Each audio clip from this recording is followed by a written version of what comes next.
Ndugu zangu, uwekezaji wa serikali katika mradi huu wa ujenzi wa matanki ya kupokea mafuta ni hatua ya kimkakati katika kuimarisha nafasi ya Tanzania kama kitovu cha biashara au biashara na uwekezaji wa kikanda na kimataifa.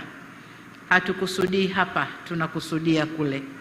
Kwa hiyo ni kikanda na kimataifa.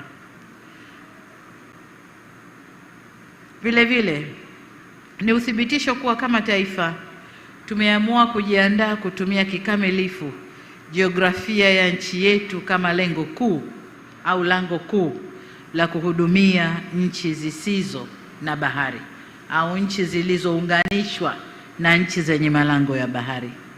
Tumedhamiria kuhudumia wenzetu kibiashara na kiuwekezaji na kuifanya Tanzania kwa kitovu cha biashara ndani ya ukanda huu na barani Afrika, lakini kama nilivyosema, kimataifa.